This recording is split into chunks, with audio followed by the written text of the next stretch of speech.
Piracy ఎప్పటికీ ఆగదన్నారు వివాదాస్పద దర్శకుడు రామ్ గోపాల్ వర్మ. ఐబొమ్మ పైరసీ సినిమా వెబ్సైట్లపై ట్విట్టర్లో స్పందించిన ఆయన, టెక్నాలజీ ఎంత అభివృద్ధి చెందినా, పోలీస్ కంట్రోల్ ఎంత కఠినమైన, సినిమా ఫ్రీగా చూడాలని కోరుకునే ప్రేక్షకులు ఉన్నంత కాలం వారికి లింకులు ఇచ్చే రవి లాంటి వారు ఎప్పటికీ ఉంటారన్నారు. కొంతమంది రవిని రాబిన్ హుడ్ తో పోల్చుతున్నారని, నిజానికి రాబిన్ హుడ్ హీరో కాదని చెప్తున్నారు. ధనవంతులను దోచుకొని పేదలకు పంచిన మొదటి టెర్రరిస్ట్ లాంటోడని ఆర్జీవీ విమర్శించారు. ధనవంతుల నేరం ఏంటంటే కష్టపడి డబ్బు సంపాదించడం అని చెప్పుకొచ్చారు. దోపిడిని మహిమలు చెబుతూ దొంగను దేవుడిలా చూస్తూ పోవటం ప్రజల అజ్ఞానిగా పేర్కొన్నారు రామ్ గోపాల్ వర్మ.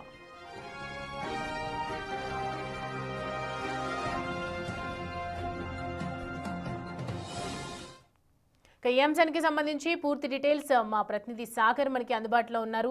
సాగర్, ఒకవైపు రవికి సంబంధించి ఇటు సోషల్ మీడియాలో చూసుకుంటే పెద్ద ఎత్తున సపోర్ట్ లభిస్తుంది, ఒకవైపు సినిమా ఇండస్ట్రీ వాళ్ళ వైఖరి ఒకలా ఉంది. ఆర్జీవీ చేసినటువంటి కామెంట్స్ ఏ విధంగా చూడొచ్చు? ఐబొమ్మ రవి విషయంలో ఇప్పటికే సంచలన విషయాలు వెలుగులోకి వస్తున్నాయి. అయితే తెర వెనుక ఉండి నడిపిస్తున్న వారి అంశం, ఇంకా 2 రోజుల కస్టడీ విచారణలో కూడా అనేక అంశాలు వెలుగులోకి వస్తున్నాయి. ఈ నేపథ్యంలో ఐబొమ్మ రవిని పోలీసులు అరెస్ట్ చేసినప్పటి నుంచి కూడా నెటిజన్ల నుంచి ఐబొమ్మ యూజ్ చేసేటువంటి వీక్షకుల నుంచి కూడా పెద్ద ఎత్తున మద్దతు వినిపిస్తుంది. సోషల్ మీడియాలో కూడా అరెస్టును వ్యతిరేకిస్తూ కొంత కామెంట్లు చేస్తున్న పరిస్థితి. అయితే తాజాగా రామ్ గోపాల్ వర్మ, ప్రముఖ దర్శకుడు, వివాదాస్పద దర్శకుడు చేసినటువంటి ట్వీట్ అనేది కొంత సోషల్ మీడియాలో సంచలనంగా మారుతుంది. ఇటు ఒక కీలక అంశాన్ని రామ్ గోపాల్ వర్మ లేవనెత్తినట్లు కూడా మనం అర్థం చేసుకోవచ్చు. ఎందుకంటే కొన్ని అంశాలు పైరసీకి సంబంధించినటువంటి కస్టడీకి చేసే అంశాలు ఆయన పేర్కొనడంతో పాటుగా పైరసీని ఆపడం ఎవరి తరం కాదు అన్న అంశాన్ని కూడా ఆయన చెప్పాడు. ఎందుకంటే పైరసీ ఎప్పటికీ ఆగదు, టెక్నాలజీ చాలా అభివృద్ధి చెందింది, పోలీసింగ్ చాలా బలహీనంగా ఉన్నందున కాదు, కానీ పైరసీ సినిమా చూడడానికి పెద్ద ఎత్తున ఇంకా వీక్షకులు ఉన్నంత వరకు, అంటే ప్రజలు పైరసీని చూసేంత వరకు కూడా ఐబొమ్మ రవి లాంటి వాళ్ళు అనేక విదేశాల్లో కావచ్చు, ఎక్కడెక్కడో సపరేట్ ప్రైవేట్గా సర్వర్లు పెట్టుకొని ఈ పైరసీ వెబ్సైట్లను రన్ చేస్తూ ఉంటారన్నట్లుగా కూడా ఆయన ట్వీట్లో పేర్కొన్న పరిస్థితి. రామ్ గోపాల్ వర్మ రాబిన్ హుడ్తో ఐబొమ్మ రవిని పోల్చడాన్ని కూడా ఆయన కొంత వ్యతిరేకించిన పరిస్థితి. ఎందుకంటే రాబిన్ హుడ్ మొట్టమొదటి ఉగ్రవాది, సో అతను ధనవంతులను దోచుకొని పేదవాళ్ళకు పెట్టాడు. ఇక్కడ ఐబొమ్మ రవి కూడా గతంలో పోలీసులు 2 నెలల క్రితం ప్రెస్ మీట్ పెట్టిన సందర్భంగా ఒక స్టేట్మెంట్ని ఐబొమ్మ నుంచి ఇచ్చారు. నేను నిర్మాతలు ప్రేక్షకులను దోచుకుంటున్నారు, తెలుగు ప్రేక్షకులను దృష్టిలో పెట్టుకొని నేను పైరసీ నడిపిస్తున్నాను, దమ్ముంటే నన్ను పట్టుకోండి అంటూ కొంత సవాల్ చేసి కొన్ని కామెంట్లు చేశారు. అంటే టికెట్ల రేట్లు పెంచడం అంశం కావచ్చు, మాల్స్లో పెద్ద ఎత్తున మల్టీప్లెక్స్లలో పెద్ద ఎత్తున స్నాక్స్కి సంబంధించినటువంటి ధరలు పెంచడం, ఈ అన్ని అంశాలు ఆయన ప్రేక్షకుల పక్షాన మాట్లాడిన పరిస్థితి, దానికి సంబంధించినటువంటి ఒక స్టేట్మెంట్ ఇచ్చిన పరిస్థితి.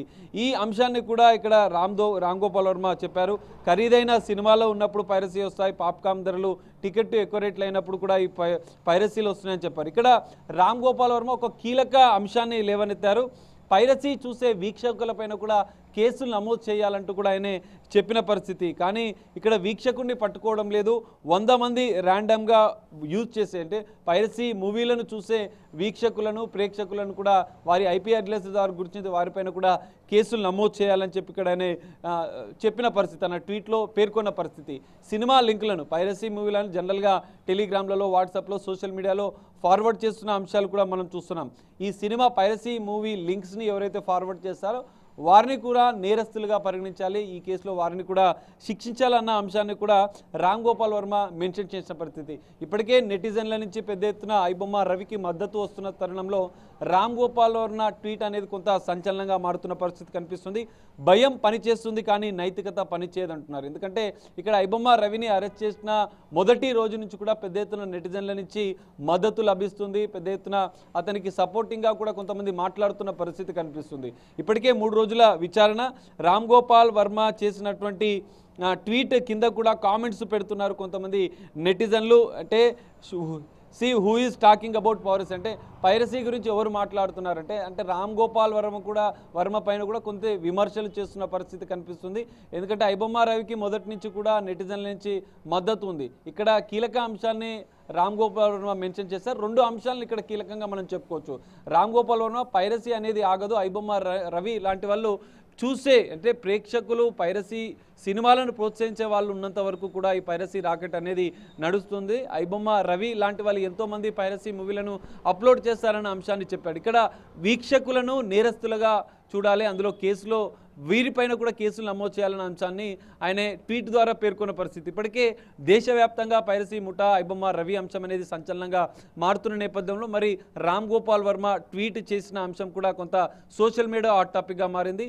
రెండు కీలక అంశాలను ఆయన లేవనెత్తిన నేపథ్యంలో మరి నెటిజన్లు ఏ విధంగా స్పందిస్తారని చూడాలి. ఇప్పటికే ట్విట్టర్ వేదికగానే రామ్ గోపాల్ వర్మను నెటిజన్లు కొంత క్వశ్చన్ చేస్తున్న, విమర్శిస్తున్న పరిస్థితి, ఆయన పైన కూడా కొన్ని ఆరోపణలు చేస్తున్న పరిస్థితి కూడా కనిపిస్తుంది. ఎందుకంటే గతంలో యూట్యూబ్లలో సోషల్ మీడియాలో అనేక మూవీలను రిలీజ్ చేశాడు రామ్ గోపాల్ వర్మ. అనేక అంశాలపైన కూడా కొంత వివాదాస్పదంగా రామ్ గోపాల్ వర్మ స్పందిస్తూ ఉంటాడు.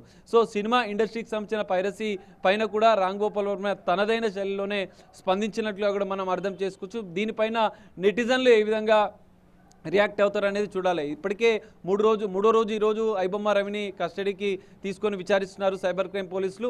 అంతర్జాతీయ స్థాయిలో అతనికి సహకరిస్తున్నటువంటి పైరసీ ముఠాల సంబంధించినటువంటి ప్రతినిధులను కూడా ఈ కేసులో నిందితులుగా చేర్చాలని భావిస్తున్నారు. ఇక్కడ హైదరాబాద్తో పాటుగా తెలంగాణ, ఆంధ్రప్రదేశ్, తెలుగు రాష్ట్రాల్లో వివిధ రాష్ట్రాల్లో అతనికి సహకరిస్తూ సినిమా థియేటర్లలో సినిమాలను రికార్డ్ చేసి ఆయనకి పంపించినటువంటి వారిని కూడా, సహకరించినటువంటి వారిని పైన కూడా కేసులు నమోదు చేసే విషయంలో పోలీసులు ఉన్నారు. మరి ఇక్కడ రామ్ గోపాల్ వర్మ లేవనెత్తిన అంశం వందలాది మంది, ఎందుకంటే వేలాది మంది, లక్షలాది మంది, కోట్లాది మంది వీక్షకులు ఐబొమ్మకి ఉన్నారు. ఆయన వద్ద కూడా 50 లక్షల మంది డేటా ఉన్నట్లు కూడా పోలీసులు నిర్ధారించారు. మరి వీక్షకుల పైన ఎలాంటి చర్యలు తీసుకున్నారు, పైరసీని ప్రోత్సహిస్తున్నటువంటి వారిపైన ఎలాంటి చర్యలు ఉంటాయనేది అక్కడ ఒక కీలక అంశాన్ని రామ్ గోపాల్ వర్మ లేవనెత్తారు. మరి పోలీసులు ఎలాంటి చర్యలు తీసుకుంటారు, దీనిపైన నెటిజన్లు, సినిమా ఇండస్ట్రీకి సంబంధించినటువంటి వారు ఎలా స్పందిస్తారనేది మాత్రం చూడాల్సిన పరిస్థితి. సౌమ్య, రైట్. అయితే సాగర్, ఒకవైపు రవికి సంబంధించి ఎంక్వైరీలో ఇంకొక రవియే కాదు, చాలా మంది టీం మెంబర్స్ కూడా ఇంకా వర్క్ చేస్తున్నారు ఇప్పటికీ అరెస్ట్లో ఉన్నప్పటికీ కూడా అని చెప్తున్నారు. వీళ్ళకి సంబంధించి ఏదైనా ఇన్ఫర్మేషన్ చెప్తున్నారు పోలీసులు? ఖచ్చితంగా, ఎందుకంటే ఇప్పటికే అతనికి సహకరిస్తున్న వారిని గతంలో 2 నెలల క్రితం ఇద్దరిని అరెస్ట్ చేశారు. హైదరాబాద్లో వివిధ థియేటర్లో హై క్వాలిటీ ఉన్నటువంటి మొబైల్ ఫోన్లలోనే రికార్డ్ చేసి వాటిని ఐబొమ్మకి అమ్మేశారు వీళ్ళంతా. సో ఇట్లా అతనికి సహకరిస్తున్నటువంటి వారిని ఇద్దరిని అరెస్ట్ చేశారు. ఇటు పూణేలో, మహారాష్ట్రలో అతనికి సహకరించినటువంటి మరో వ్యక్తిని, ఏపీ నెల్లూరుకు సంబంధించినటువంటి మరో వ్యక్తిని, అతను వెబ్సైట్లను డెవలపర్గా ఉన్నటువంటి వ్యక్తిని కూడా మొత్తం 4గురిని ఇప్పటికే అరెస్ట్ చేశారు గతంలో పోలీసులు. సో ఈ కేసులో ఇంకా 20 మంది, నిన్న 2వ రోజు విచారణలో కూడా దాదాపు 20 మంది ఇతనికి సహకరిస్తూ వెబ్సైట్లలో పైరసీ సినిమాలను అప్లోడ్ చేస్తున్నారు, కరేబియన్ దీవుల్లోనే ప్రత్యేక కార్యాలయాన్ని ఏర్పాటు చేశారన్న అంశాలు కూడా నిన్న 2వ రోజు విచారణలో బయటకు వచ్చిన పరిస్థితి. ఇంకా 3వ రోజు విచారణలో ఎలాంటి అంశాలు బయటకు వస్తాయనేది చూడాలి. ఇక్కడ హైదరాబాద్లో ఇతనికి సహకరిస్తున్నటువంటి అతని స్నేహితులే కావచ్చు, ఇంకా ఎవరైనా ఉద్యోగులను పెట్టుకొని ఇక్కడి నుంచి కూడా పైరసీని రికార్డ్ చేసి, సినిమాలను రికార్డ్ చేసి కొంటున్నాడా అన్న అంశాలు కూడా సైబర్ క్రైమ్ పోలీసుల దర్యాప్తులో వెలుగు చూసే అవకాశం ఉంది. మరి వారిపైన పోలీసులు ఎలాంటి చర్యలు తీసుకుంటారు, వారిపైన కూడా కేసులు నమోదు చేసే అవకాశం అయితే కనిపిస్తుంది. మరి మొత్తం 5 రోజుల కస్టడీ విచారణ ఉంది. 5 రోజుల కస్టడీ విచారణలో ఇంకా ఎంతమంది పాత్ర ఉందన్న అంశం బయటపడుతుంది. ఆర్థికంగా సహకరిస్తున్నటువంటి బెట్టింగ్ యాప్ల అంశం బయటికి వస్తుంది. అంతర్జాతీయ స్థాయిలో పైరసీ ముఠాలతో ఉన్నటువంటి సంబంధాలు అనేది బయటికి వస్తాయి. కరేబియన్ దీవుల్లో ప్రత్యేక కార్యాలయాన్ని ఏర్పాటు చేసి అక్కడ ఉద్యోగులను పెట్టుకొని ఇదంతా పైరసీ రాకెట్ని నిర్వహిస్తున్న నేపథ్యంలో వారు తెలుగు రాష్ట్రాలకు సంబంధించిన వారా, లేదంటే ఇతర రాష్ట్రాల, విదేశాలకు సంబంధించినటువంటి వ్యక్తులు అనేది కూడా బయటికి రావాల్సి వస్తుంది. మొత్తం కస్టడీ పూర్తయిన అనంతరం కూడా మరికొన్ని కీలక పరిణామాలు అయితే ఈ కేసులో బయటపడే అవకాశం ఉంది. ఇమంది రవి తెర వెనుక ఉండేటువంటి నడిపిస్తున్నటువంటి వ్యవహారం కూడా కస్టడీ విచారణ అనంతరం అయితే బయటకు వచ్చే వెలుగు చూసే అవకాశం అయితే కనిపిస్తుంది. Soumya, right. Sagar, thanks for the updates. And చూస్తున్నాం కదా, ఆర్జీవి చేసినటువంటి ఈ ట్వీట్ని చూస్తుంటే మాత్రం ప్రజలు సపోర్ట్ చేయాల్సిన అవసరం లేదు. రాబిన్హుడ్ కూడా హీరో కాదు. ఖచ్చితంగా రవి చేసేది తప్పే. రవి లాంటి వాళ్ళు ఇంకా చాలా మంది కూడా వచ్చే అవకాశాలు ఉన్నాయి. ఒక రవినే కాదు, శాశ్వత పరిష్కారం చూసుకోవాలి. కానీ ఇదంతా ఒక పైరసీని మనం సపోర్ట్ చేయడం కూడా తప్పు అని చెప్పి ఈ ట్వీట్లో రాసుకొచ్చారు. దీనికి సంబంధించి మరి నెటిజన్స్ ఏ విధంగా రియాక్ట్ అవుతారు అనేది మాత్రం వేచి